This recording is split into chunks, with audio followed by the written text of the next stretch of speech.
ओम नमो भगवते वासुदेवाय। चलिए गा लीजिए इस मंत्र को दो चार बार, क्योंकि ऐसा लोग कहते हैं कि जिसने गुरु मंत्र प्राप्त न किया हो, जिसने गुरु न किया हो, जिसने गुरु का ज्ञान प्राप्त न किया हो, उसे इस कथा को सुनने का अधिकार नहीं है।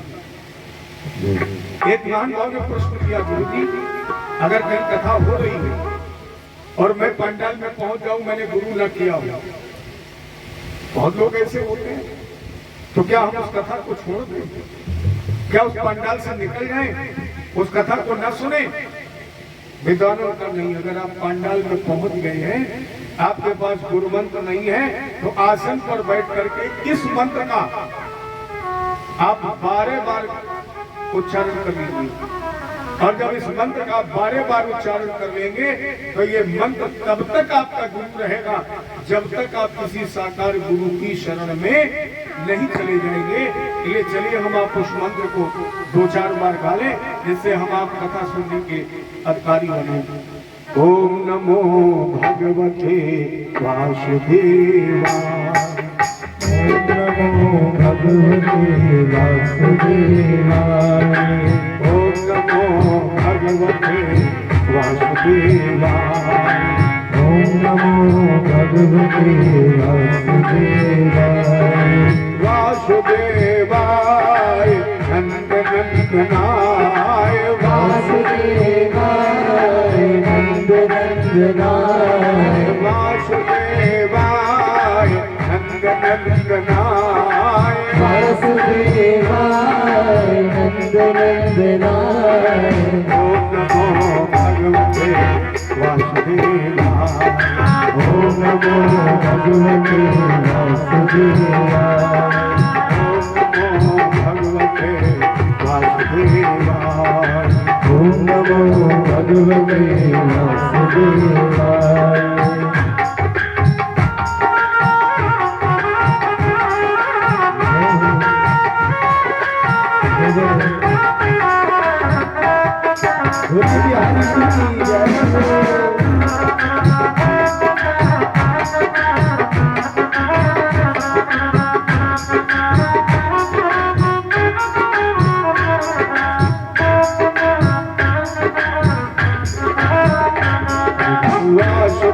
वासुदेवाय नंद नंदनाय। वासुदेवाय नंद नंदनाय। नंद नंदनाय कंसमर्दनाय। नंद नंदनाय कंसमर्दनाय।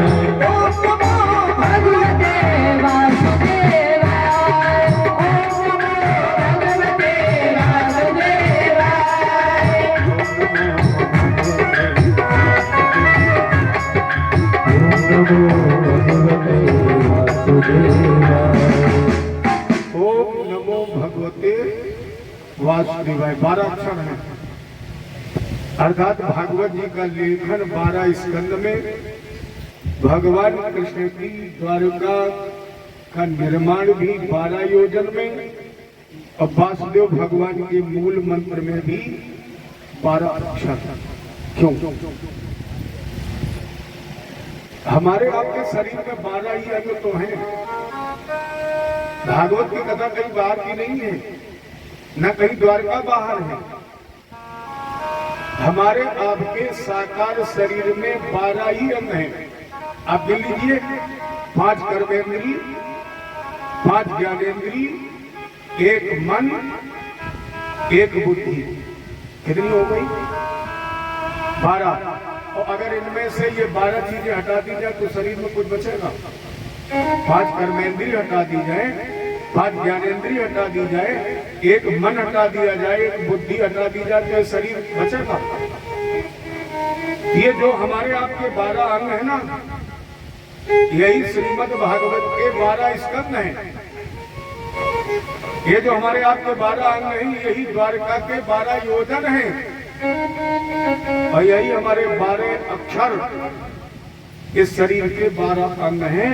और प्यारे, इस तन से इन 3 में से अगर 1 का भी आपको दर्शन हो जाए, अगर भागवत भगवान का दर्शन हो जाए देखो, भागवत सुनने का विषय नहीं है, भागवत दर्शन करने का विषय है। और अगर ये सुनने का विषय होता तो लोग ये क्यों कहते कि जब तक हम पांडाल में नहीं जाते हैं, जब तक व्यासपीठ के सामने नहीं बैठते हैं, जब तक हमारी वक्ता की नजर से नजर नहीं मिलती है, तब तक हमें कथा का रस नहीं मिलता है। अगर ये कानों का विषय होगा तो आप लोग घर बैठे होते वहीं से सुन लेते हैं। लेकिन जो सच्चा रस लेना चाहते, जो आनंद लेना चाहते हैं, वो पांडाल तक जाते ही हैं, क्योंकि ये कानों का विषय नहीं है, ये आंखों का विषय है। जब श्रोता और वक्ता की दृष्टि आपस में टकराती है, जब मिलती है, तब कथा का रस मिलता है। तो मेरी समझ में आंख सुनती तो नहीं है, आंख तो देखती है। अर्थात कथा श्रवण का विषय नहीं, भागवत भगवान दर्शन का विषय है। और प्यारे पांडाल में आ गए, इसका दर्शन मिल गया, फिर आपको भगवान को ढूंढने की आवश्यकता नहीं है। इसके मतलब आपको परमात्मा का दर्शन हो गया। और इसके बाद भी अगर ढूंढ रहे हो तो अज्ञानता है, क्योंकि ठाकुर जी कहाँ रहते हैं? हर सबके मन मंदिर में कहाँ रहते हैं? बाहर मत ढूंढिए। सबके मन मंदिर में अरे बसा हुआ भगवान, अरे बसा हुआ भगवान सबके मन मंदिर में, सबके मन मंदिर में बसा हुआ भगवान, बसा हुआ भगवान सबके मन मंदिर में, सबके मन मंदिर में सबके मन मंदिर में, सबके मन मंदिर में।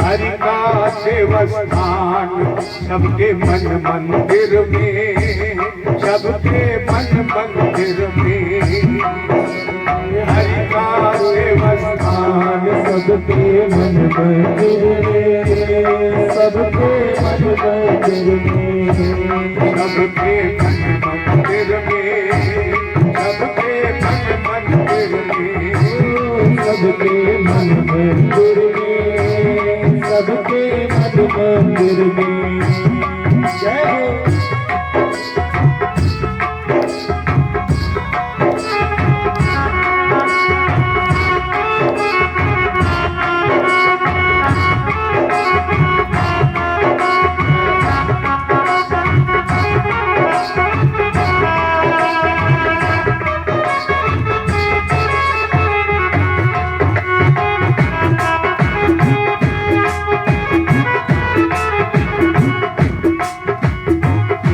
जगह ना उससे खाली, एक जगह ना उससे खाली, पत्ता पत्ता जाली जाली, दूर उसी का रूप उसी का, दूर उसी का रूप उसी का, दूर उसी का रूप उसी का, पर पक्षी इंसान सबके मन मंदिर में, सबके मन मंदिर में, सबके मन मंदिर में, सबके मन मंदिर में।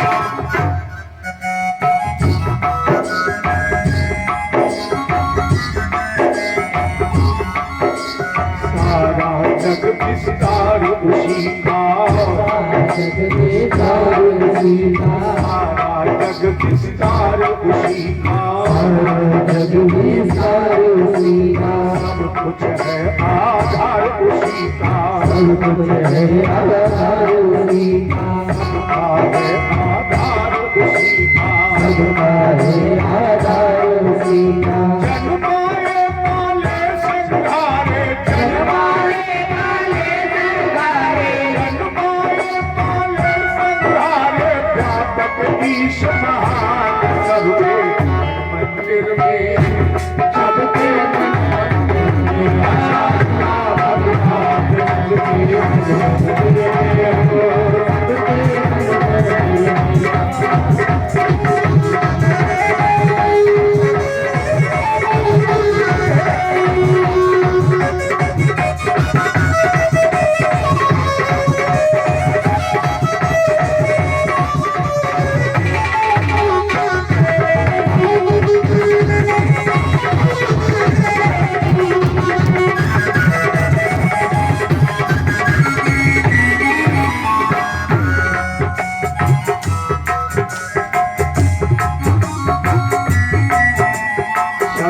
सबके अंतर मन की जाने, अंदर मन की जाने, सबके अंतर मन की जाने, अंदर मन की जाने, गली गली घर घर पहचाने, गली गली घर घर पहचाने, सब में होकर रहता, सब में जग में हो गया, सब में होकर रहता, सबका एक समान, सबके मंदिर में, सबके मंदिर में, सबके मंदिर में।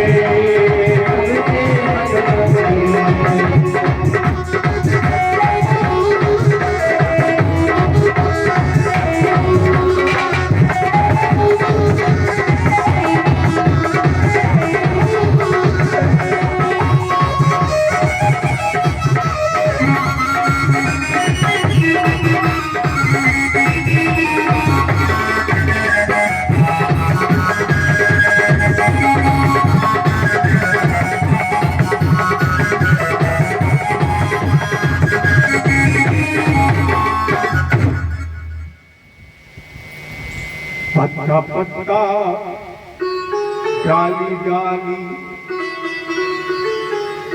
कहाँ ढूंढ रहे हो? पत्ता पत्ता डाली डाली, कोई जगह ना उससे खाए, नूर उसी का, रूप उसी का, नूर उसी का, रूप उसी का, पशु पक्षी इंसान सबके मन मंदिर में, सबके मन मंदिर में बसा हुआ भगवान, सबके मन मंदिर में। ये एक सूत्र याद रखना, बांध लीजिए अपने गांठ में या डाल लीजिए अपने जेब में या पर्स में, ये सूत्र हमेशा याद रखना। प्यारे, जब तक मन मंदिर नहीं बनेगा, जब तक मन मंदिर नहीं बनेगा, तब तक तुम्हें इन पत्थरों के मंदिरों में भगवान नहीं मिलेगा। जब तक मन मंदिर नहीं बनेगा, तब तक इन पत्थरों के मंदिरों में तुम्हें भगवान नहीं मिलेगा। इसलिए पहले जब लोग कीर्तन गाते थे, एक बहुत प्यारा भजन गाते थे, तेरे पूजन को भगवान बना मन मंदिर आलीशान। तो बाहर कहीं नहीं है वो मन अच्छा बताए, ध्रुव ने भगवान को कहीं ढूंढा है, प्रहलाद ने भगवान को ढूंढा है, मन मंदिर बना लिया। और प्यारे, जिस दिन मन मंदिर बन जाएगा उस दिन भगवान को तुम्हें कहीं ढूंढने नहीं जाना पड़ेगा, जहां चाहोगे वहीं तुम्हें प्रकट होकर दर्शन दे देगा। लेकिन इस सूत्र को समझकर सुनकर कुछ लोग एक प्रश्न कर देते हैं, फिर पंडित जी मंदिर में जाने की जरूरत क्या है? अभी अभी आपने कहा, मैंने कहा ना, अगर मन मंदिर बन जाएगा तो भगवान को ढूंढने जाना नहीं पड़ेगा। तो यहाँ भी किसी व्यक्ति के मन में भाव आ सकता है कि जब मन मंदिर बन जाएगा और भगवान हमें मिल जाएगा तो घर में पट के मंदिर तक जाने की जरूरत क्या है। यहाँ भी एक मन में विस्मय हो सकता है, सोच सकते हैं, लोग पूछ सकते हैं। इसका बहुत सरल उत्तर है, हवा हर जगह है। अरे भैया कोई ऐसी जगह है जहां हवा ना हो? हवा हर जगह है। लेकिन अगर आप मोटरसाइकिल से जा रहे हो कहीं, मान लीजिए हाईवे से जा रहे हो और आपकी मोटरसाइकिल पंचर हो जाए, तो अब मोटरसाइकिल में तुम्हें क्या चाहिए? हवा। अगर हवा मिल जाए तो गाड़ी चली जाए।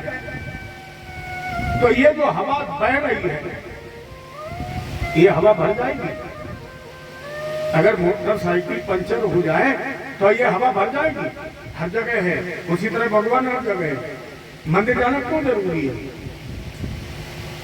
अब उस मोटरसाइकिल में हवा भरने के लिए आपको क्या चाहिए? एक दुकान, और दुकान पर चाहिए आपको कंप्रेसर। जब तक कंप्रेसर नहीं मिलेगा, दुकान नहीं मिलेगी, तब तक ये हवा नहीं भरी जाएगी। मेरे कहने का मतलब भगवान हर जगह है, लेकिन यहाँ कंप्रेसर है गुरु। जब तक गुरु रूपी कंप्रेसर नहीं मिलेगा और मंदिर रूपी दुकान नहीं मिलेगी, प्यारे याद रखना, तब तक भगवान का दर्शन भी नहीं होगा। इसलिए मंदिर में भगवान का विशेष निवास है, वहां जाना ही पड़ेगा। है तो हर जगह, हर कल में है। जैसे हवा गोविंद में भी है, लेकिन जैसे हवा मिलने का एक स्थान है, उसी तरह परमात्मा के मिलने का भी एक स्थान है। वहां तुम्हें जाना ही पड़ेगा। और जहां हमारी भागवत भी आ जाए, इससे बड़ा मंदिर और कौन हो सकता है? इससे बड़ा तीर्थ कोई नहीं हो सकता है। और यहां जब चल करके आ गए तो अब भगवान को ढूंढने की आवश्यकता नहीं रही।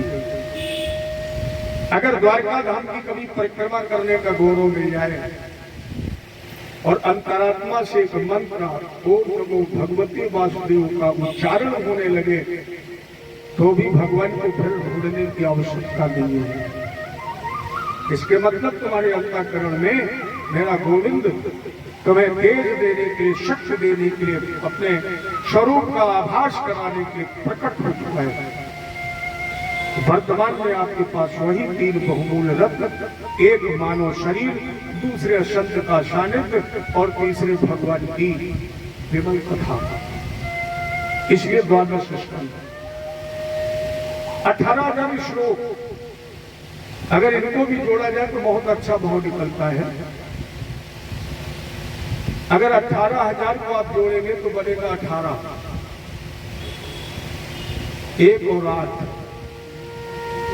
एक ब्रह्म है और 8 माया है। तो ही तो संसारी संचालित हो रहा है। अगर जब 1 और 8 को जोड़ देंगे तो कितना बन जाएगा? 9, माने पूर्णांक। और पूर्णांक केवल परमात्मा ही है। 335 अध्याय, जरा इनको जोड़िए तो कितनी गिनती बनेगी? 335 को अगर जोड़ा जाए तो मेरी समझ में 11 बनेगा। 3, 3, 6, 5, 11, 1 और 1, 2 ही तो हैं, जीवात्मा और परमात्मा। इधर 335 अध्याय, और अगर 1 में 1 को मिला दो तो कितना बनेगा? है कितना बनेगा? 11, 1 में 1 मिलाओगे कितना बनेगा?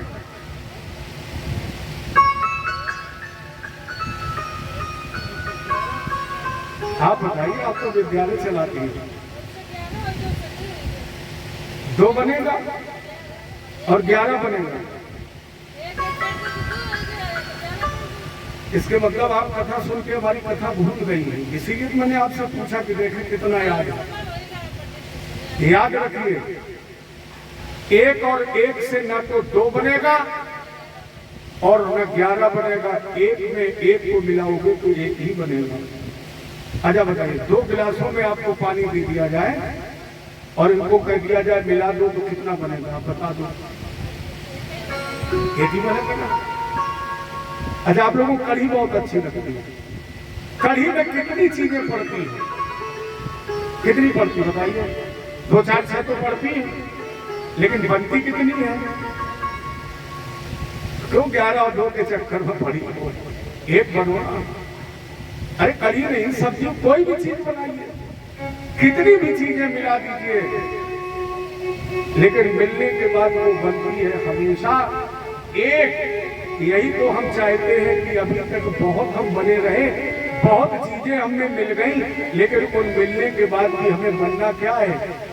एक। और प्यारे जिस दिन हम एक वो हम हो जाएंगे, अगर उस समय परमात्मा और हमें कोई दूरी रहेगी। जीवात्मा और परमात्मा को मिलना है आपस में एक। इसीलिए तो कथा 335 अध्याय में है। एक बात बहुत ध्यान से जरा सुनना। राजा के 3 प्रश्न थे, ईश्वर एक है या अनेक है? उसका दूसरा प्रश्न था, ईश्वर अगर सर्वत्र है तो दिखाई क्यों नहीं पड़ता? हर व्यापक सर्वत्र समान तो दिखाई क्यों नहीं पड़ता है? और ईश्वर करता क्या है? ये 3 प्रश्न थे। जो भी आचार्य विद्वान संत महात्मा मिलता था, राजा यही 3 प्रश्न करता था। तो कोई कह देता था ईश्वर एक है, और कोई कह देता कि ईश्वर तो बहुत है। क्योंकि अपने यहाँ तो कोई कहता 33 कोट माने प्रकार, कोई कहता 33 कोट माने 33 करोड़। तो अपने यहाँ कोई कहता राम, कोई कहता कृष्ण, कोई कहता खुदा, कोई कहता गॉड, कोई कहता कुछ भी। और अगर इस गणना में पड़ा जाए तो लोग कहते ईश्वर तो बहुत है। तो राजा ने कहा आज तक मेरे बात की समझ में नहीं आई, ईश्वर एक है कि अनेक है? वो सर्वत्र है तो दर्शन क्यों नहीं देता है, दिखाई क्यों नहीं पड़ता है? और वो करता क्या है? सालों बीत गए, उत्तर तो लोगों ने बहुत दिए, लेकिन राजा संतुष्ट नहीं हुआ। एक बार एक फतेहाल महात्मा आ रहा था संत। तो संत को धन की चाहत नहीं होती, वो तो अपनी मस्ती में रहता है। महात्मा जी को दौड़ करके राजा साहब ने प्रणाम किया और कहा गुरु जी मेरी 3 समस्याएं हैं, और हमें ऐसा लगता है कि आप मेरी समस्या का समाधान कर सकते हैं। महात्मा जी बोले गारंटी तो नहीं है भाई, आप पूछे और हम उत्तर देकर आपको संतुष्ट कर देंगे, निश्चित तो नहीं है, लेकिन कोशिश करेंगे। राजा ने वही 3 प्रश्न किए। महाराज जी बताइए ईश्वर एक है कि अनेक है? ईश्वर अगर कड़कड़ में है तो दिखाई क्यों नहीं पड़ता, और वो करता क्या है? महात्मा जी ने सोचा अगर हमने यहाँ अकेले में इसे उत्तर दे दिए तो समझ नहीं पाएगा। राजा ने से महात्मा ने पूछा ये बताओ उत्तर तुम्हें एकांत में सुनना है कि सभा में? राजा ने कहा महाराज जी जन समुदाय के बीच में अगर इन प्रश्नों का उत्तर मिले तो सभी को ज्ञान हो जाएगा। महात्मा जी ने कहा तो सभा कितने दिन में जुड़ सकती है? राजा ने कहा 1 महीने में। महात्मा जी ने कहा तो 1 महीने तक यहाँ कौन ठहरेगा? और अगर हमें ठहराना है तो हमारे खाना पानी की व्यवस्था कर दो। राजा ने बढ़िया एक कुटिया बनवा दी, महात्मा जी का निवास हो गया, और उनके जो संसाधन उन्हें चाहिए थे भोजन पानी को सारी व्यवस्था कर दी। राजा इधर तैयारियां कराने लगा। महात्मा जी नित्य क्रिया को जब टहलने जाते थे तो एक किसान से मित्रता हो गई। महात्मा जी बहुत ध्यान से सुनना, एक किसान से मित्रता हो गई। 15 दिन बीत गए। महात्मा जी ने पूछा ये बात बताओ तुम सच्चे मित्र हो मेरे? किसान ने कहा हमारा जी। महात्मा जी ने कहा तो 15 दिन बाद राजा का दरबार लगेगा, राजा 3 प्रश्न करेगा, तुम उत्तर देना, हम किसान बन जाएंगे। और किसान से कहा कि तुम महात्मा बन जाना, राज दरबार में बैठना, राजा प्रश्न करेगा तुम उत्तर दे देना। किसान ने कहा इसीलिए मित्रता की है, राजा प्रश्न करेगा हम उत्तर नहीं देंगे तो फांसी लगेगी, मरवाओगी। महात्मा जी ने कहा गारंटी मेरी है, तेरा बाल बांका नहीं होगा। उत्तर हम देंगे तो राजा को विश्वास नहीं होगा, और तुम उत्तर दोगे तो विश्वास हो जाएगा। केवल तुम करना क्या, राजा जब तुमसे प्रश्न करे तो तुम उत्तर मत देना, बल्कि संत वेश में खड़े होकर के कहना राजा साहब तुमने जो हमसे प्रश्न किए हैं, इन प्रश्नों के उत्तर तो वो हमारा जो किसान बैठा ना वो दे देगा, और जब हमसे पूछा जाएगा तो उत्तर हम दे देंगे। किसान ने कहा ठीक है। पूरा महीना हो गया, हजारों की संख्या, लाखों की भीड़, राजा सिंहासन पर, महात्मा किसान और किसान महात्मा दोनों अपने अपने आसन पर बैठ गए। अब राजा को तो पता नहीं था कि किसान महात्मा बना है, इसलिए महात्मा जी से प्रणाम किया और कहा गुरुजी मेरे 3 प्रश्नों का उत्तर। किसान ने महात्मा के भेष में कहा बोलो प्रश्न क्या है। राजा ने वही प्रश्न किए। पहला प्रश्न किया गुरुजी एक बात बताइए, ईश्वर एक है कि अनेक है, और वो सर्वत्र है, तो फिर उसका दर्शन क्यों नहीं हो रहा है, और वो करता क्या है। जैसे राजा ने 3 प्रश्न किए, महात्मा रूपी उस किसान ने कहा राजा साहब इतने छोटे छोटे प्रश्नों के लिए हमें 1 महीने राह रोके रखा, इन प्रश्नों के उत्तर तो अपने भारत में ये अनपढ़ किसान भी दे सकता है, ये किसान दे देगा, पूछ लो इससे। राजा ने किसान से कहा बताओ ईश्वर एक है कि अनेक है। महात्मा जी ने कब मर गए। अरे राजा साहब हमने तो कभी विद्यालय का मुंह नहीं देखा, और तुम कह रहे हो कि बताओ ईश्वर एक है कि अनेक। अब हम कभी गिनती तो गिनी नहीं, कभी पढ़े नहीं। लेकिन अगर आप जानना चाहते हैं कि ईश्वर एक है अनेक है, तो एक काम करो, क्या बोले कम से कम 100 लड्डू मंगवाओ, जब हम तुम्हें गिन के बताएं। अब महात्मा जी ने सोचा नाश्ता पानी की भी व्यवस्था हो जाए। 100 लड्डू आ गए एक थाल में। उस महात्मा ने एक लड्डू उठाया और बोले ये कितना है, कितने हैं ये लोग कह देंगे एक ही तो गिनाया जाएगा। कहा एक, ठीक है। दूसरा लड्डू उठाया, बोले ये कितना है, कितना है ये 2, बस यही गलती हो गई। राजा ने कहा 2, किसान ने कहा इसके मतलब हम कुपड़ होते हुए भी पढ़े लिखे हैं, क्योंकि लड्डू हमारे हाथ में पहले भी एक था, और हम 100 तक गिनेंगे तो भी लड्डू, तो प्यारे 100 तक गिन लो, लेकिन वो तो एक ही है ना। 100 तक नहीं 1000 तक गिन लो, लेकिन आपके हाथ में एक ही तो रहेगा। उसी तरह ईश्वर अनेक होते हुए भी केवल एक है। एक को हम ब्रह्म तो नास्ति, चाहे उसे राम कहें, चाहे कृष्ण कहें, चाहे नरसिंह वामन परशुराम कहें, ईश्वर एक था, एक है और एक ही रहेगा। राजा ने कहा ठीक है। अब ये बताइए कि जब वो कण-कण में विद्यमान है, सर्वत्र है, रमन के योग में, तो फिर वो दिखाई नहीं क्यों पड़ता है। महात्मा जी ने सोचा लड्डू बगैर दूध के खाने में आनंद नहीं आएगा, लड्डू हो साथ में दूध हो। तो महात्मा जी ने कहा ऐसा करो 1 लीटर दूध मंगवाओ और 50 ग्राम चीनी मंगवाइए। 1 लीटर दूध आ गया, 50 ग्राम चीनी आ गई। महात्मा ने कहा कि भाई आप लोग बताइए इस पात्र में क्या है। लोगों ने कहा दूध। ये क्या है, बोले चीनी। राजा साहब से भी पूछ लिया, चीनी उठाई दूध में डाल दी। दूध में डालने के बाद उसे चम्मच से चला दिया। जब चीनी उसमें घुल गई तो महात्मा जी उसी लोटे में देखने लगे। 2-4 बार अलग अलग करके देखा। राजा ने कहा ए किसान क्या देख रहे हो। महात्मा जी ने कहा चीनी देख रहे हैं। राजा ने कहा पागल हो गया है, चीनी तो घुल गई है, दिखाई कैसे पड़ेगी।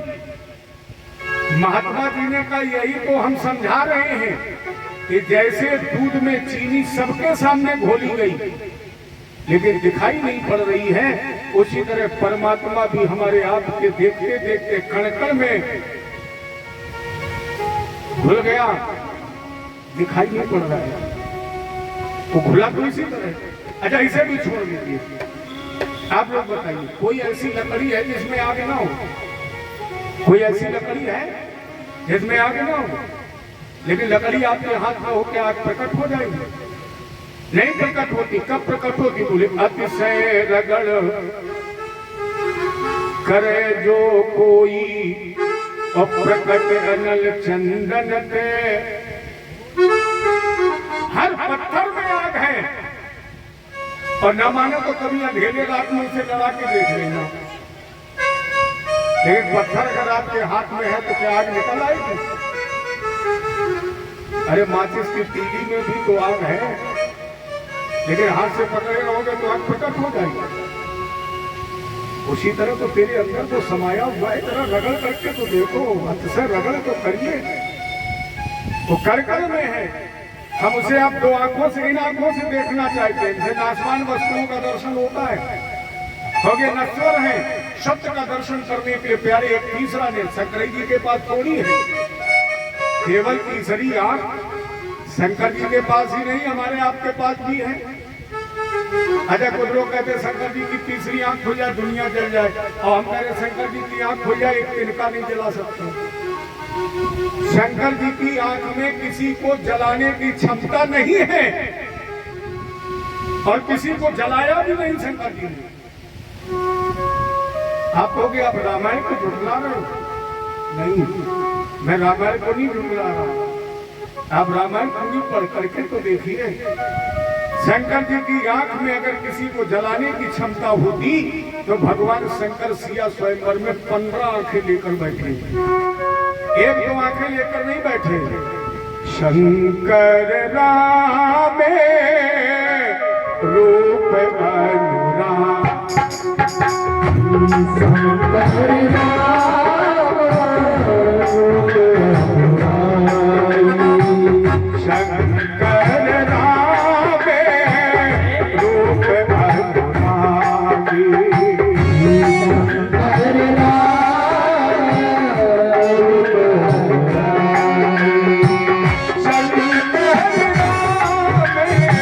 रूप अनुराग, शंकर रामे रूप अनुराग,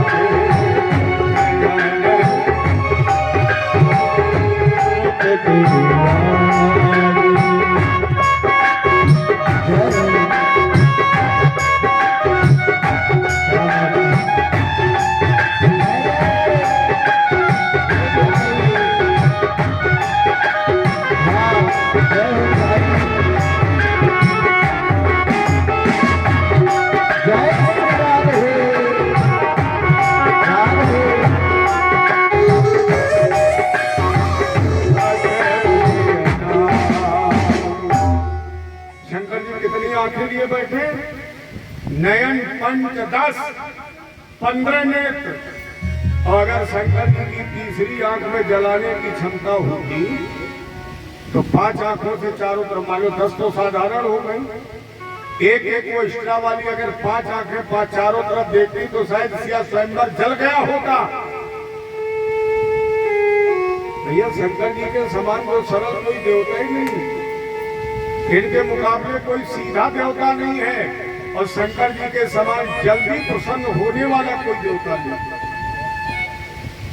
बिल्कुल मस्त नेत्र बंद किए बैठे।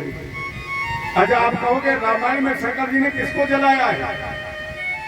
तीसरी आंख जब खुली तो शंकर जी ने किसी को नहीं जलाया। किसको जलाया? केवल काम को। यानी जिस दिन काम जल जाएगा उसी दिन तो आराम मिल जाएगा। जिस दिन काम जल जाएगा उसी दिन आराम मिल जाएगा। और शंकर जी ने इस तीसरी आंख से नहीं जलाया है। शंकर जी का मूल मंत्र क्या है? राम का नाम, और काम भी जलता है राम के नाम से। पढ़िए रामायण, जहां राम तहां काम नहीं, जहां राम है वहां काम जा ही नहीं सकता है। शंकर जी ने राम नाम का उच्चारण किया, तीसरी आंख खुली, काम जल गया। और जो जो राम से जुड़ गया उसके काम जल गए। अच्छा, जितने लोग बैठे बताओ यहाँ कोई काम है? तो क्या हम मान लो तुम्हारे पास कोई काम है? नहीं, बेकार। भैया सबके काम है, आपके नहीं, हमारे पास भी है काम। आपके पास नहीं, हमारे पास भी है। जब यहाँ से फोन गया तब भी हम काम में लगे थे, और जब लौट कर जाएंगे तो भी काम में लग जाएंगे, क्योंकि हम काम अधूरा छोड़ के आए। और मेरी समझ में आप भी अधूरे ही छोड़ के आए होंगे।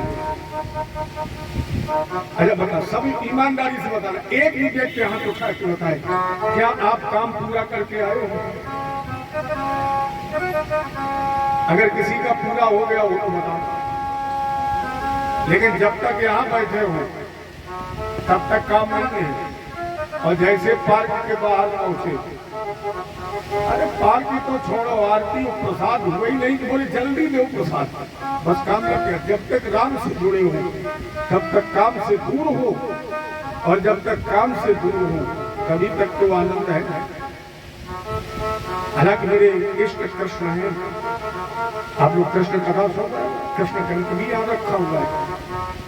लेकिन एक बात कहने में मुझे कोई संकोच नहीं, हमेशा याद रखना, राम से बड़ा कोई नाम नहीं है। राम से बड़ा कोई नहीं। मेरे इष्ट कृष्ण है, मेरे प्राणधन कृष्ण है, लेकिन राम से बड़ा नाम नहीं है, क्योंकि जन्म में भी राम है और जब मरोगे तो भी। कोई कहता है शंकर नाम सत्य है, कोई कहता है कृष्ण नाम सत्य है, कोई कहता है हनुमान जी का नाम सत्य है। जब पीछे चलते हैं लोग तो क्या कहते हैं? राम नाम। वही संसार में राम से बड़ा कोई नाम नहीं है। याद रखना, राम कहो काम मर जाएगा, राम कहो काम मरेगा, तो राम कहो आराम मिलेगा। राम के नाम में वो ताकत है। कितने भी दुखी हो, कितने भी कष्ट में हो, कितनी भी ग्लानि हो, लेकिन प्यारे एक मिनट बैठ करके एकांत में राम कह करके तो देख लेना, अपने आप आपको शांति मिल जाएगी। राम कहो आराम मिलेगा, आराम ही नहीं मिलेगा, खाने को पकवान मिलेगा। अरे आप दूर मत जाइए, हम यहाँ बैठे, किसकी ताकत?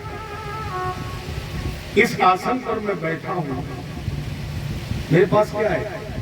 जो आपके पास है वही तो मेरे पास है। लेकिन मेरे पास केवल राम का नाम है।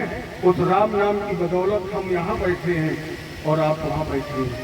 और हमें नहीं, आप देखते बहुत मित्र इन कार्यक्रमों में करोड़ों खर्च होता है, खर्च आप करते हैं और हम लोग बैठते कहाँ हैं?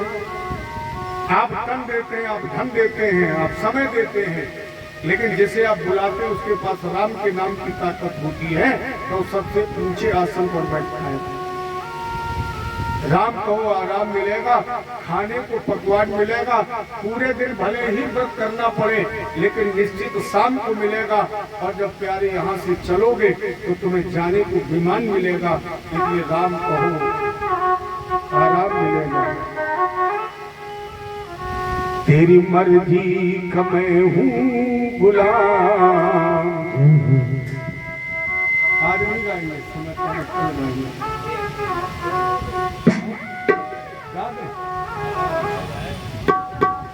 तेरी मर्जी का मैं हूँ गुलाम, मेरे अलबे राम, मेरे अलबे राम, तेरी मर्जी का मैं हूँ गुलाम,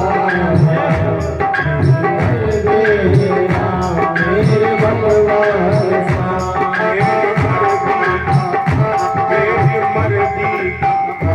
मेरी मर्जी अब मैं हूँ गुलाम, मेरे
गले लगा कर अब अपना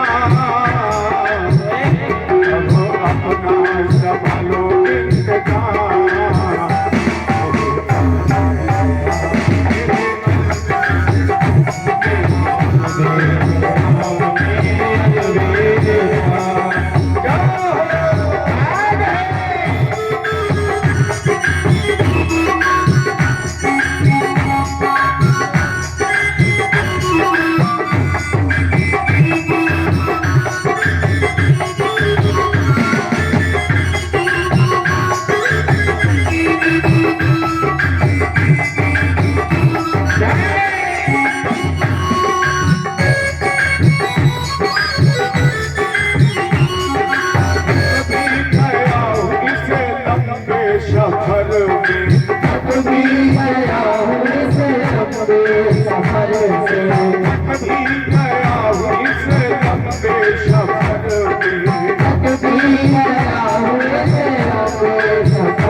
मेरा जीना हुआ है हराम।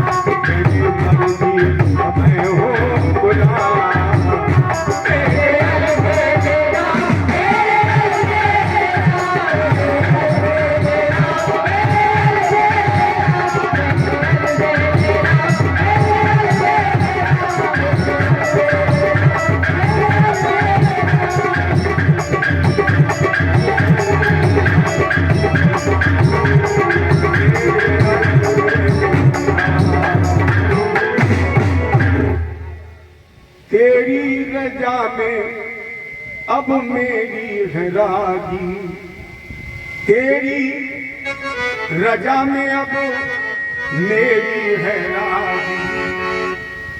मुझे दौलत कुछ भी आप मुझे दे दो, मेरी दौलत तेरा ही नाम, मेरी दौलत तेरा ही नाम। मेरे अलमेरा मेरे अलमेरा तेरी मर्जी का। अगर नहीं मानोगे तो भी चलना तो वैसे पड़ेगा। अगर तुम कहो कि हम उसके विरोध में चलेंगे, चल सकते हो, नहीं चल पाओगे।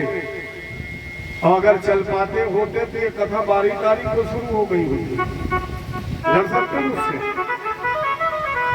और जब उसके विपरीत हम नहीं, उसकी मर्जी मेरी मर्जी बना लो ना। जब चलना वैसा ही है तो फिर उससे तो कहते चलो ढाई चला कर जैसे रखोगे वैसे रहेंगे। ये मेरी दौलत तेरा ही नाम, मेरे अलमेरा मेरे अलमेरा तेरी मर्जी का, तेरी मर्जी मैं हूँ गुलाम। मेरे अलमेरा मेरे अलमेरा। और जब तक आपके पास ये बहुमूल्य अनमोल राम का नाम है प्यारे, तब तक काम आपसे दूर है।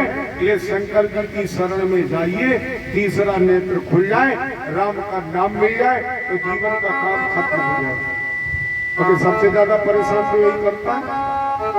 और नहीं तो आज अपने पड़ोसी से कहना कि कल कथा सुनो, तो वो तुरंत उत्तर देगा कथा तो हम सुनते लेकिन काम बहुत है। लगभग हर व्यक्ति का काम बहुत है। अरे आपसे हम एक बात पूछे, जब से हम पैदा हुए हैं तब से आज तक क्या किया है? जब से होश संभाला है तब से आज तक क्या किया? काम पूरा हो गया। और जब अभी तक पूरा नहीं हुआ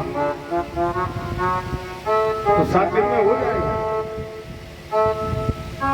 अरे 7 दिन में तुम्हें 24 घंटे तैयार रहना नहीं, ज्यादा से ज्यादा आप बहुत मेहनत करेंगे, बहुत कोशिश करेंगे तो 4 घंटे। आज का दिन तो चला गया, अब कितने दिन बचे? 6। अच्छा 6 में जरा 4 का गुणा करके बताइए कितना होगा? 6 चौको 24। जो काम 24 साल में पूरा नहीं हुआ वो 24 घंटे में हो जाएगा? नहीं होगा ना। और जब आप लोग सर हिला रहे हो कि नहीं होगा, तो जो पूरा नहीं होगा उसके पीछे क्यों पड़े हो? अरे इसको पूरा करते करते जिंदगी पूरी हो जाएगी, इसको पूरा करते करते जीवन की सांसें पूरी हो जाएंगी। ये पूरा नहीं होगा, और जब ये पूरा नहीं होगा तो पूरा करने के चक्कर में मत पड़ो। जहां सत्संग मिल जाए, जहां काम हो वही छोड़ दो, राम से जुड़ जाओ। और राम से जुड़ जाओगे तो कम से कम 2-4 घंटे काम से तसल्ली रहेगी।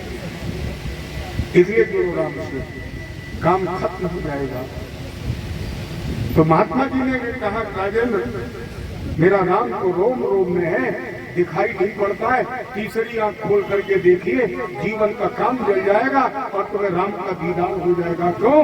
काम बंधन मुक्तो ही ब्रह्म भूपाय कल्पते। काम बंधन वैवैकम नान्यात् स्त्रीत बंधनम। हमारे आपके ऊपर एक ही बंधन है, कामना का। पूरी जिंदगी कामना की है, एक पूरा नहीं हो पाया, दूसरा तैयार हो गया।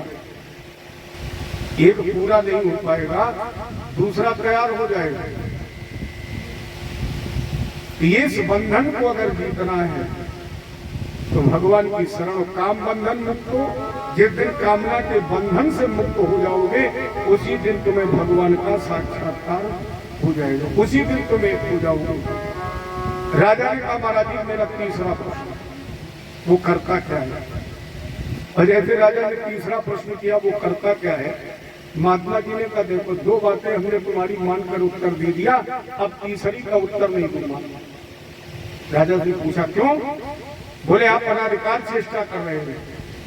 मैंने आपके राजपद की गुरुता और गरिमा रखी और हमने आपको उत्तर दे दिया। तुम प्रश्न पर प्रश्न करते जा रहे हो और हम उत्तर दे रहे हैं। अब उत्तर देने वाला बड़ा होता है कि प्रश्न करने वाला? राजा ने कहा, बड़ा तो उत्तर देने वाला होता, प्रश्न करने वाला छोटा होता है। महात्मा जी ने कहा कि अगर उत्तर देने वाला बड़ा होता है तो उत्तर देने वाले को नीचे पर होना चाहिए कि प्रश्न करने वाले को? राजा ने कहा, तो फिर उत्तर देने वाले को नीचे पर होना चाहिए, प्रश्न करने वाले को नीचे होना चाहिए।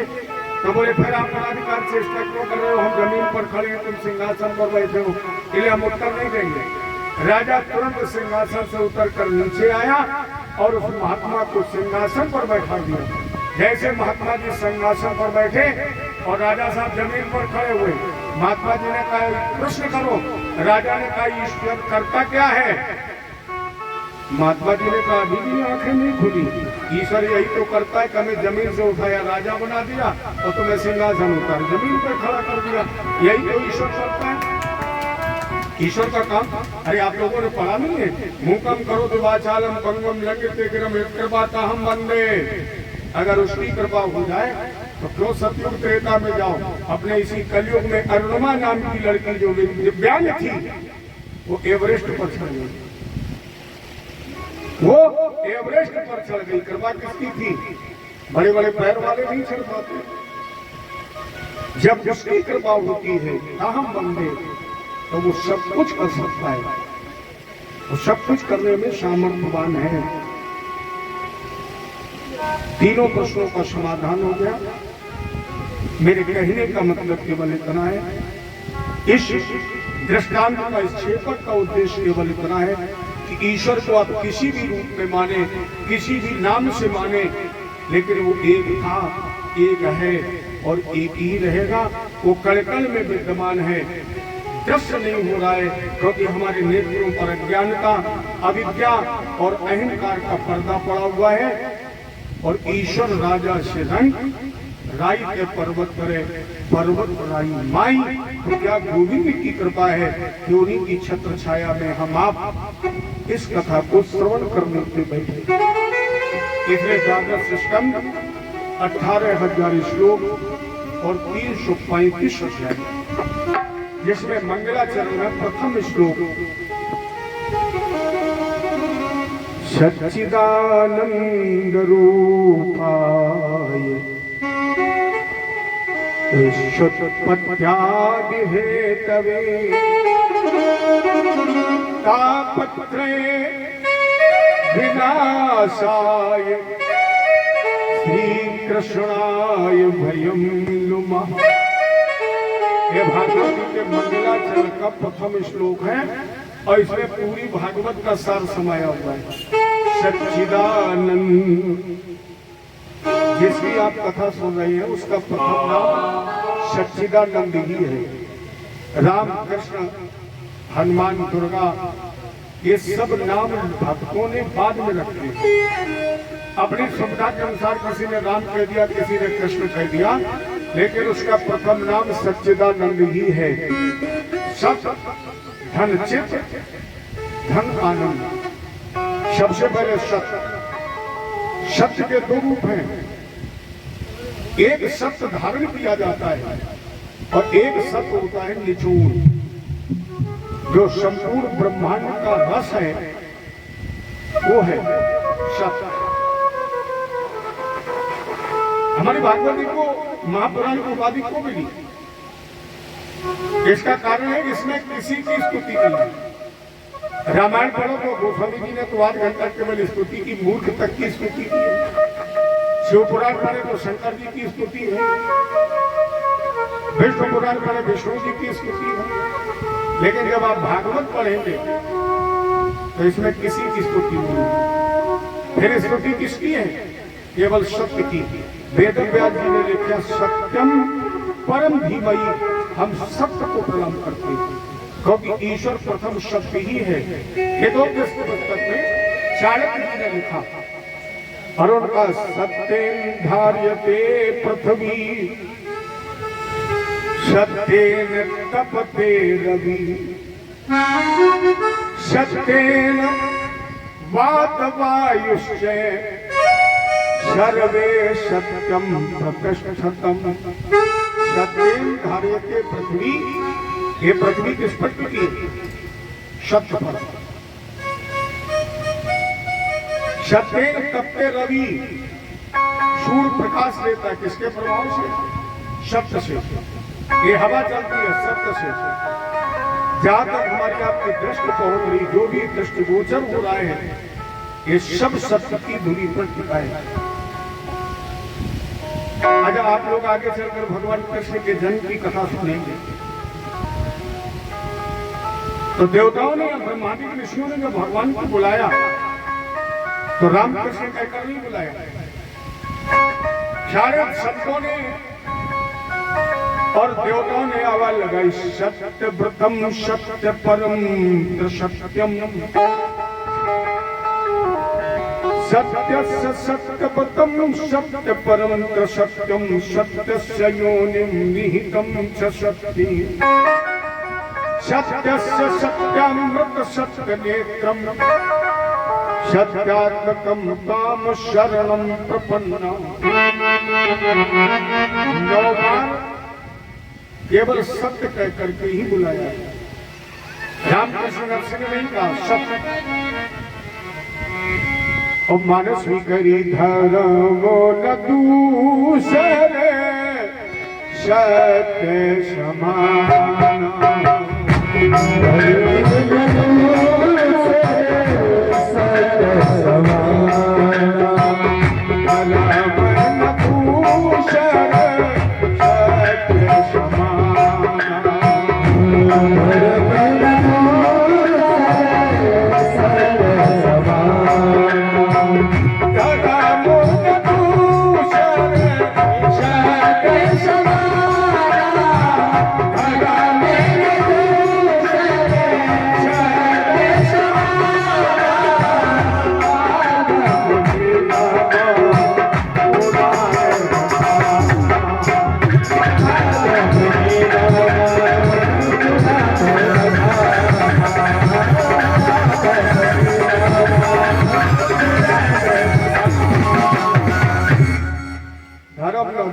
सत्य समाना आगम निगम पुराण बखाना इन सारी बातों से एक ही तरह पर निकलता है कि ईश्वर का प्रथम नाम सत्य है, क्योंकि साच बराबर बाबा कबीर कब नहीं झूठ बराबर पाप, जाके हृदय साच है ताके हृदय।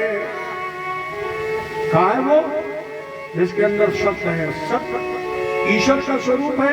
या आपने सुना होगा लोग कहते सत्यम शिवम, सत्य ही शिव है और शिव ही सुंदर है। अर्थात ईश्वर का प्रथम नाम सत्य है, दूसरा नाम उसका चित्त माने प्रकाश, और प्रकाश जो स्वयं सिद्ध में प्रकाश है, वो प्रकाश जिसके प्रकाश से सूर्य और चंद्रमा भी प्रकाशित हैं। इसे किसी के प्रकाश की आवश्यकता नहीं, स्वयं सिद्ध प्रकाश। और उसका तीसरा नाम है आनंद।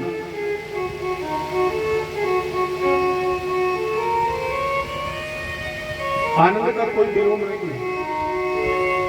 आप विश्व की डिक्शनरी उठा करके देख लें, सुख का विलोम दुख है, हर्ष का विषाद है, रोने का हंसना है, जन्म का मृत्यु है, लेकिन आनंद का विलोम आपको नहीं मिलेगा, क्योंकि आनंद संसार में है ही नहीं। आनंद परमानंद की शरण में है और उसका कोई विलोम। अच्छा आप लोग बताइए, पुत्र में सुख है कि आनंद है? अगर पुत्र में आनंद होता तो एक डंडा मारता तब क्या मिलता है? तब आनंद मिलता है। अच्छा ऐसे समझ लो, जैसे आप सत्यनारायण भगवान की कथा कराएं, चरणामृत बनाएं, दही बहुत खट्टा हो, आप उसमें चीनी डालना भूल जाए, ठाकुर जी को नहलवा दें, कथा हो जाए। आप उस खट्टे दही को भगवान को नहलाने के बाद बटवा दें और किसी से पूछें कि प्रसाद कैसा है। ईमानदारी से बताइए, कोई कहेगा कि बहुत खट्टा है, बहुत खराब है? कोई नहीं कहेगा। वो प्रसाद ग्रहण करेगा और मुस्कुरा करके कहेगा ये ठाकुर जी का प्रसाद है, बहुत अच्छा है। आनंद का यही मतलब है। पूत अगर कपूत हो जाएगा तो जैसे उस खट्टे चरणामृत में तुम्हें आनंद आ रहा है, उसी तरह पूत कपूत हो जाएगा तो भी आनंद नहीं तो मिलेगा, ये भगवान का प्रसाद। अच्छा एक और तरीके से समझ लो, अन्यथा मत लेना। बेटे का जन्म केवल मारने के लिए होता है। कब तुम हंसते हो, कब तुम रोते हो, ये बच्चे का गुण नहीं है, ये आपका गुण है। आप उत्तर दीजिए, बेटा जब मां के गर्भ में होता है तब क्या मत करता है? लाते ही तो मारता है। और जब आपको लाते मारता तब कितने प्रसन्न होते हो, बड़े खुश। परिवार वालों को पता लगता, पूरा परिवार खुश हो जाता है। अच्छा जन्म हो गया, बच्चा तुम्हारी गोद में खेलता है तब क्या करता है? कभी तो लाते मारता है। बाबा की गोद में जाएगा तो भी लाते मारेगा, मम्मी की गोद में जाएगा तो भी, सभी को लाते मारता है। जिसकी गोद में जाएगा उसको लाते ही मारेगा। आप हंस रहे हो तुम, बेटा तुम्हारा है ना, कोख में था तब लाते मारी तुम हंसे, गोद में खेला लाते मारी तब तुम हंसे, और बड़ा होकर अगर उसने मार दिया तो तुम क्यों रो रहे हो? तो वही काम कर रहा है जो फिर पेट में किया था। वो तो उसका अभ्यास ही मारने का, उसने वो कुछ। अच्छा यहाँ मत छोड़िए, जब भैरव घाट पर पहुंच जाओगे तब क्या करेगा?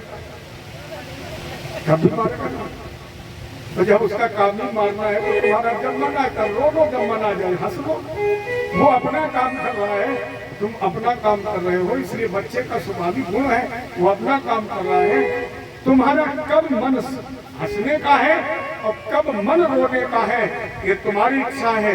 लेकिन अगर तुमने आनंद लिया होता तो वशिष्ठ की आंखों के सामने विश्वामित्र ने 100 पुत्रों का कत्ल कर दिया, लेकिन विश्वामित्र जी को ना तो गुस्सा आया और ना रोए, क्योंकि तो भगवान राम के नाम में मस्त थे। आनंद में ना कहीं अविवेक है, ना कहीं क्रोध है, ना कहीं दुख है। संसार दुखों का सागर है, इसमें सब सुख ढूंढ रहे हैं, सबको सुख चाहिए। कोई चाहता है आनंद मिले, सुख। भूखा व्यक्ति क्या सोच रहा है, आनंद मिला तो भोजन मिल जाए। अब भोजन में आपने सुख ढूंढा और पहला कौर मुंह में रखा और उसमें कहीं नमक और मिर्च ज्यादा हुई तो सुख मिलेगा कि दुख मिलेगा?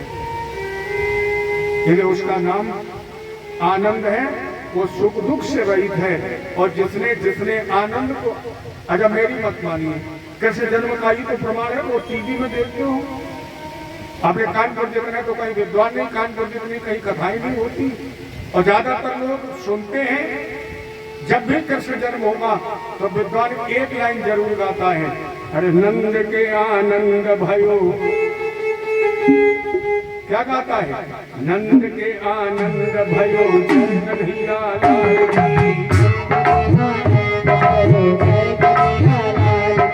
नंद के आनंद भयो जय कन्हैया लाल की।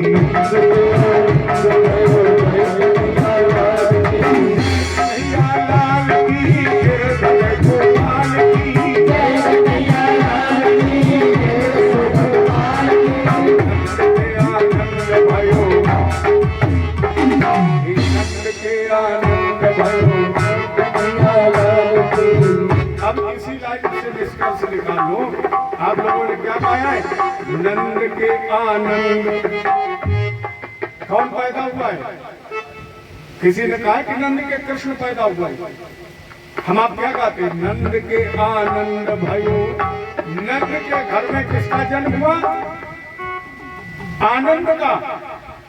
नंद के घर में जन्म हुआ आनंद का, उसका नाम आगे रख दिया गया कृष्ण। लोगों ने कह दिया जय कन्हैया लाल की, लेकिन ये किसी ने नहीं कहा कि नंद के घर कृष्ण भयो है। नंद के घर आनंद भयो अर्थात भगवान का प्रथम नाम सच्चिदानंद।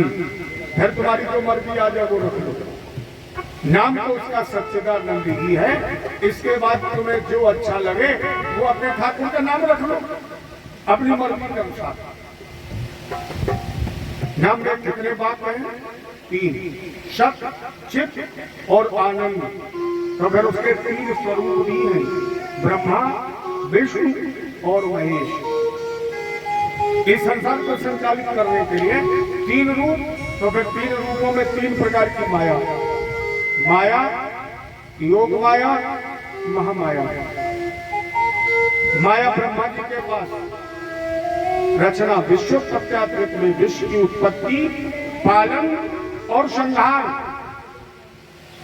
तो 3 नाम में बात है, 3 स्वरूप हैं, 3 प्रकार की माया है, तो 3 काम भी हैं। विश्व की उत्पत्ति ब्रह्मा जी ने की माया के साथ। इसके बाद भगवान विष्णु जिनके पास योग माया, संसार का पालन, और भगवान शंकर के पास महामाया जिससे संहार। विश्व प्रत्यात्रित में विश्व की उत्पत्ति, पालन और संहार। तापत्रय विनाशाय, तापत्रय विनाशाय। जब 3 वाक्य, 3 स्वरूप, 3 माया, 3 काम, तो जगत में 3 प्रकार की बीमारियां, दैहिक, दैविक, भौतिक। व्यास जी ने लिखा त्रैताप विनाशाय, जो तीनों प्रकार के तापों का विनाश करने वाले हैं, उनका नाम क्या रखा गया? श्री कृष्णाय। श्री रास राशेश्वरी राधा जी, बगैर राधा के कृष्ण का क्या स्वरूप? राधा आराधनीय शक्ति है। हालांकि श्री के बहुत मतलब है, बहुत पर्याय है। श्री माने लक्ष्मी भी है, श्री माने तेज भी है, श्री राधा जी भी है, श्री शक्ति भी है। ये विद्वानों ने यह एक संकेत किया है, राधा मोरी श्यामणी, मैं राधे जुको दास। जन्म जन्म मोहि दीजियो श्री वृंदावन वास। मानुष हूं तो वही रस खान, बसो ब्रज गोकुल गांव की ग्वारन। क्यों बोल राधा तू बड़ भागिनी, कौन तपस्या की, तीन लोक तारन तरन सो तेरे आधीन। अरे सुन बरसाने वाली श्री कृष्ण आए। पहले शक्ति, अच्छा बगैर शक्ति के तो शिव भी शो है, अगर शक्ति नहीं है तो शिव भी शो है। इस शरीर से सबसे पहले क्या हाथ पैर नाक आंख तो सब यही रहते हैं, खाना पानी सब यही रहता है, लेकिन निकलती क्या इस शरीर से? शक्ति। और जब धीरे धीरे शक्ति निकल जाती तब क्या कहते हैं? ताकत नहीं है। बगैर शक्ति के अस्तित्व क्या है? अरे सुन बरसाने वाली, गुलाम तेरो बनवारी। गुलाम तेरो बनवारी, गुलाम तेरो बनवारी।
इस घूमने के बड़ी बड़ी अखियाँ, बड़ी बड़ी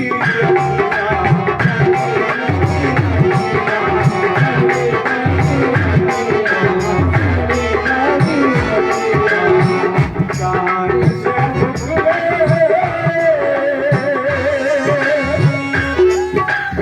बड़ी बड़ी अखियाँ,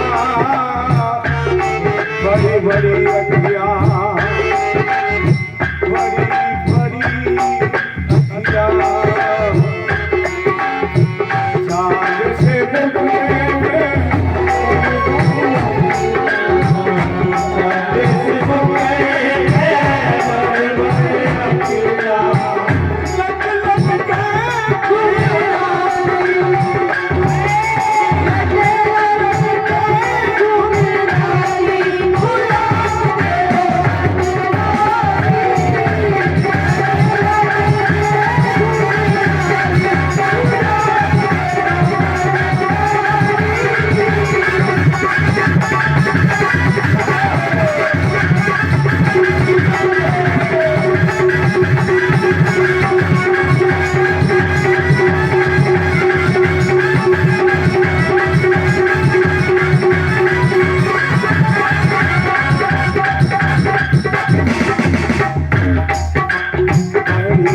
बड़ी अखियाँ में धीरो धीरो कजरा, बड़ी बड़ी अखियाँ में धीरो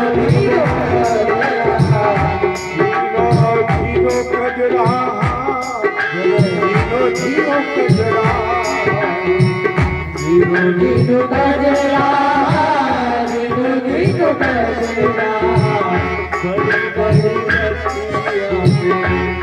बड़ी अखियों में हीरो हीरो कजरा, हीरो हीरो कजरा, हीरो हीरो कजरा,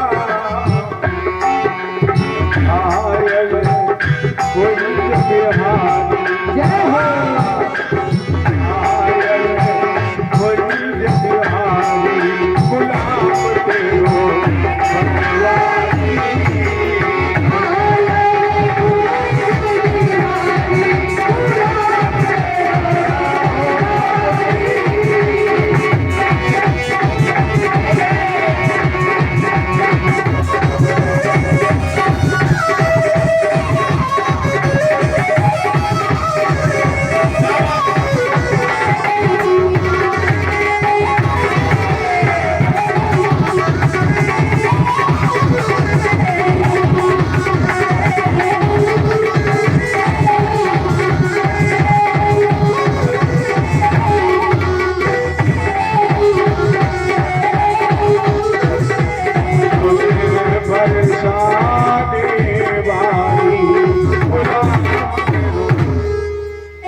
बनवारी। बनवारी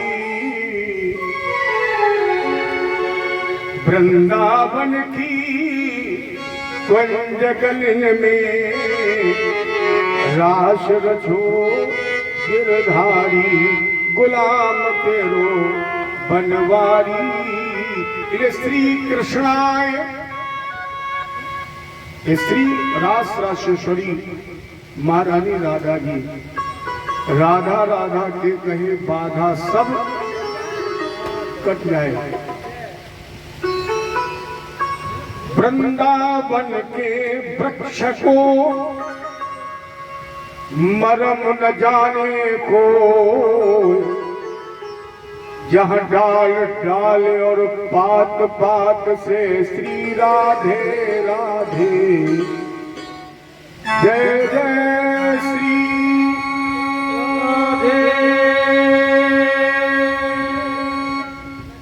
अच्छा, आप लोगों को ऐसा नहीं लगा कि आप लोग को ज्यादा तेज बोल रहे हो, ज्यादा ताकत लग गई है?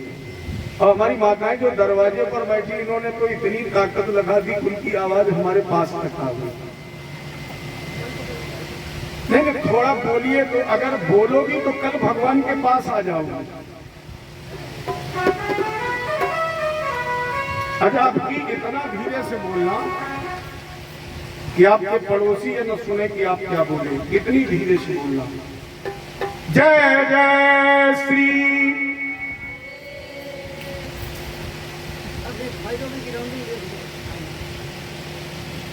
जय जय श्री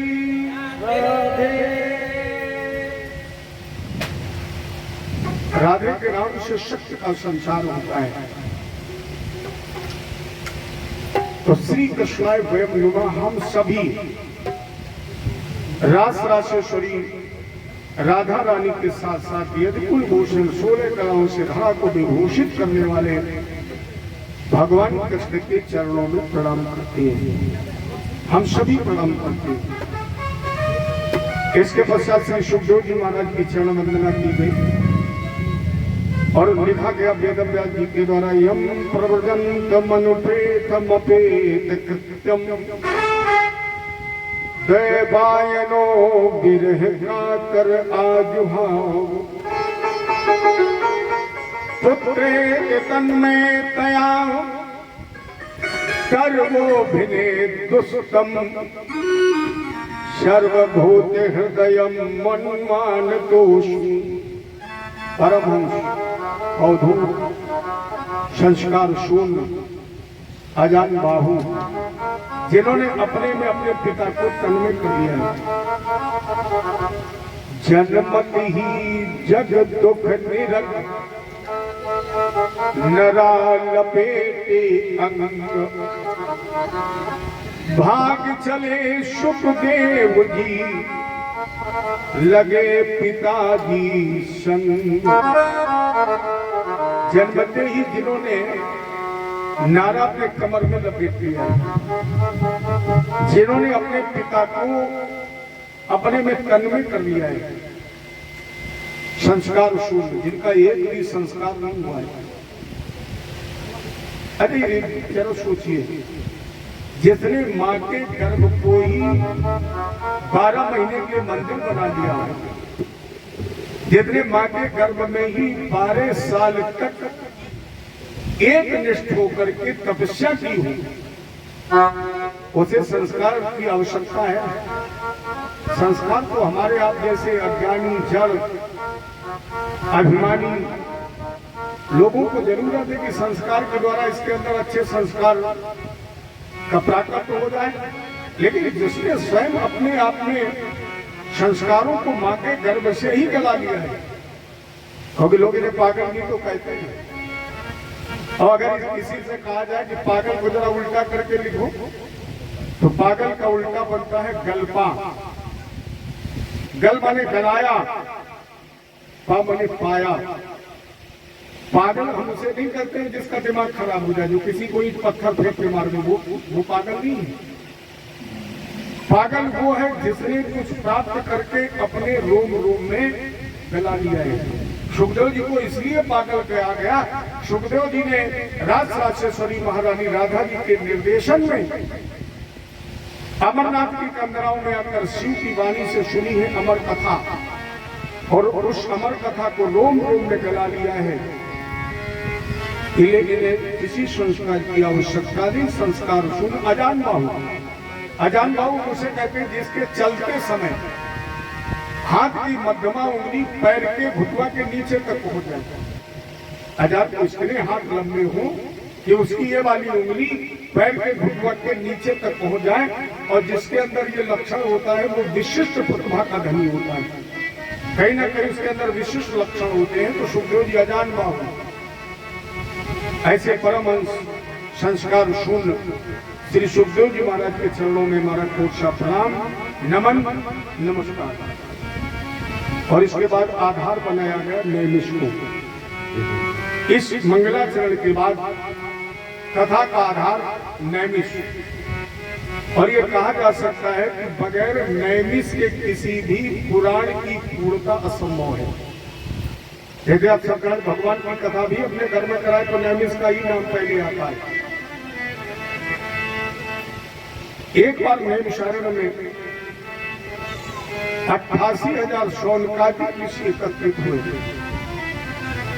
नैमिषे सूतमासीनम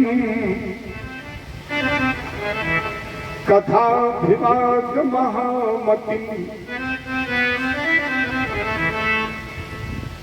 नैम से सूतमासीनम विवाद महामति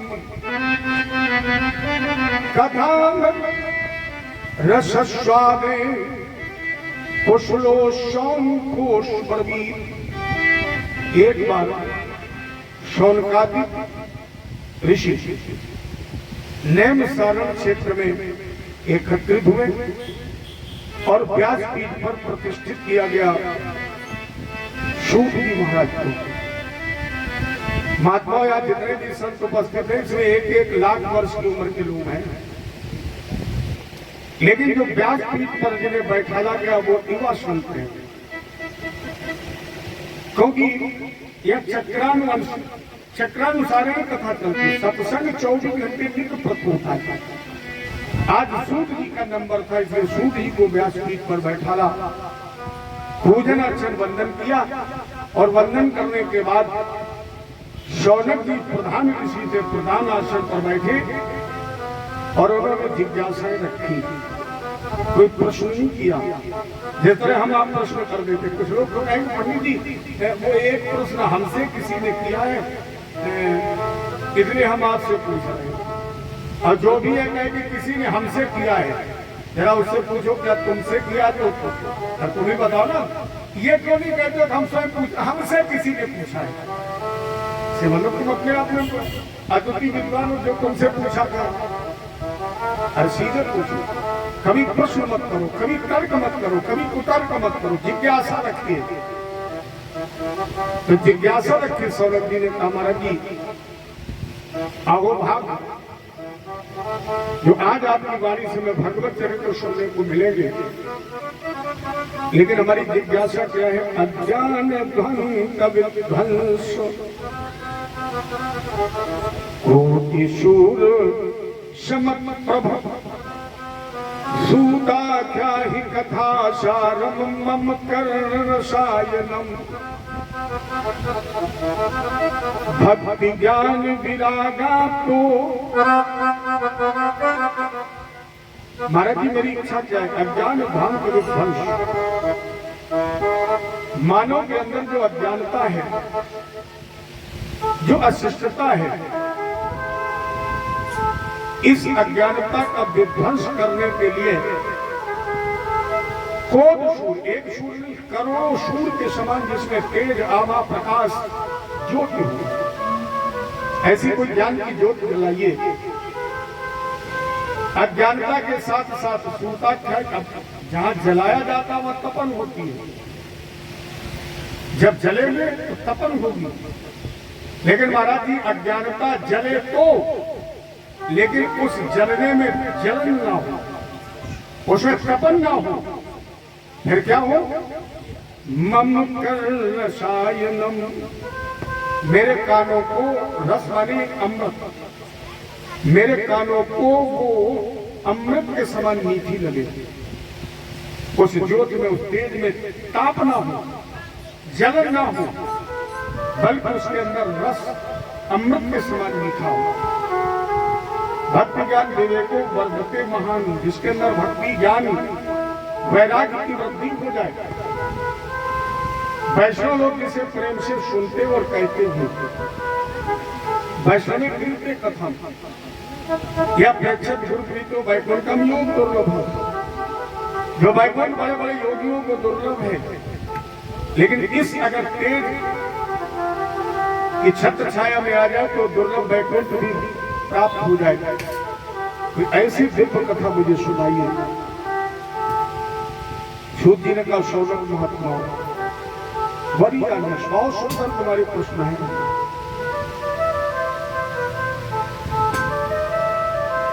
बहुत सुंदर तुम्हारे प्रश्न है।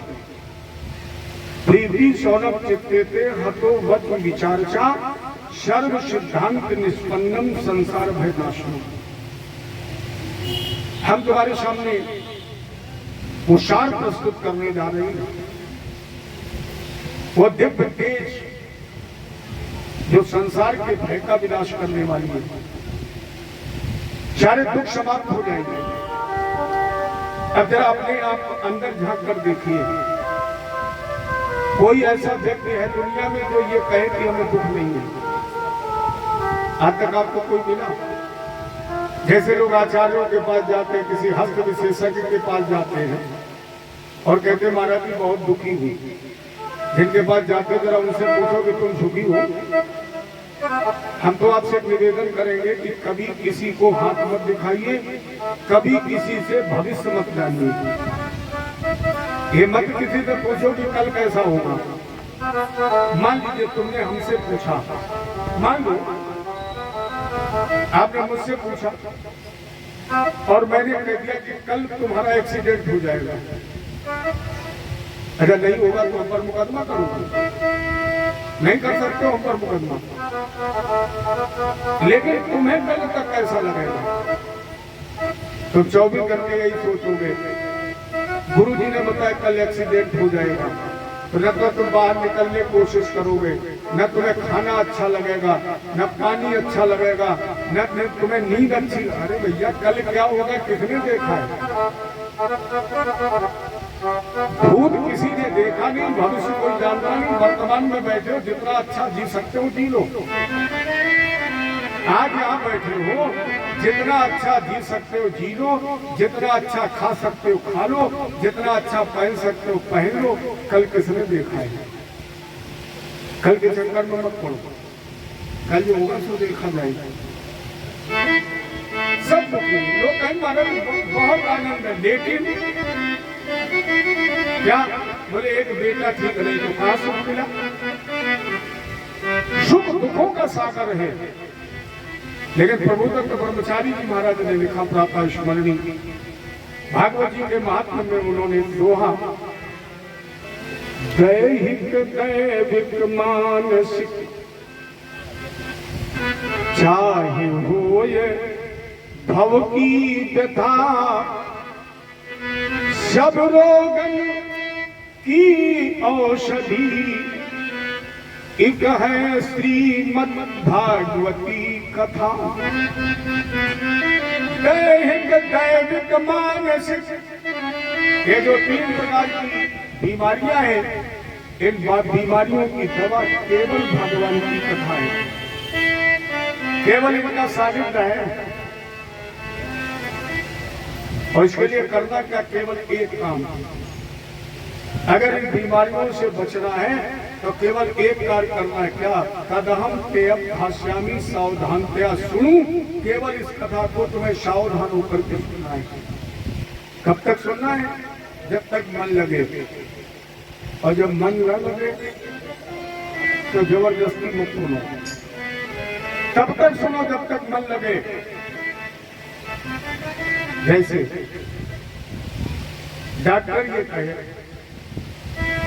कि मरीज को दवा 3-3 घंटे में लेनी है, अब मरीज का दायित्व क्या बनता है कि वो डॉक्टर की बात मान करके दवा 3-3 घंटे में खाए। अब मरीज ये सोच ले कि 3-3 घंटे में 4 बार कौन खाएगा, एक ही बार में खा लेगा।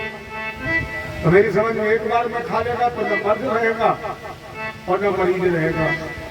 अथवा डॉक्टर का 3-3 घंटे में खाइए और आप 3 घंटे के बजाय 3-3 दिन में खाएं, दवा फायदा करेगी।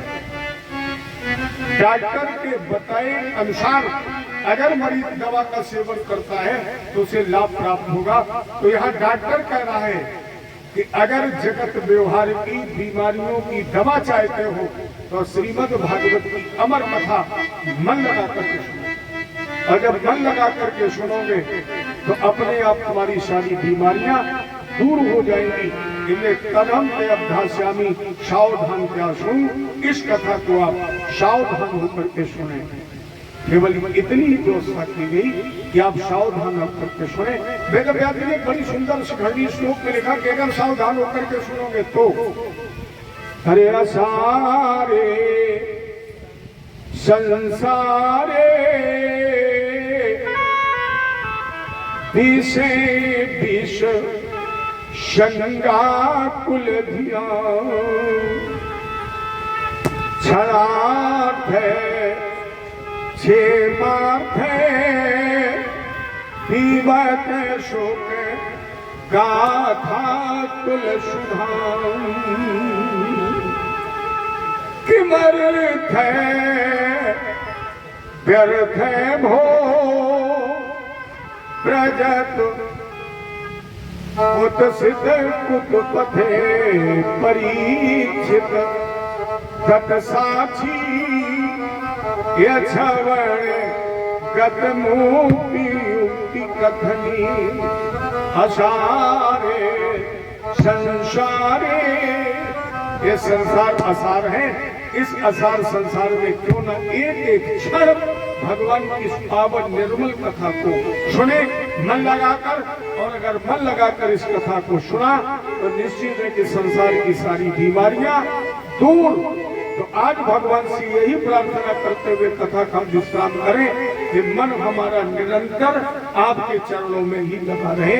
सभी लोग ठाकुर जी से कहें, अरे ऐसी कृपा करो भगवान, ऐसी कृपा करो भगवान, मेरा मन डोले ना। ऐसी कृपा करो भगवान, मेरा मन डोले ना। ऐसी कृपा करो भगवान, मेरा मन डोले ना। ऐसी कृपा करो भगवान, मेरा मन डोले ना। ऐसी कृपा करो भगवान, मेरा मन डोले ना। रहे हर पल तेरा ही ध्यान, मेरा मन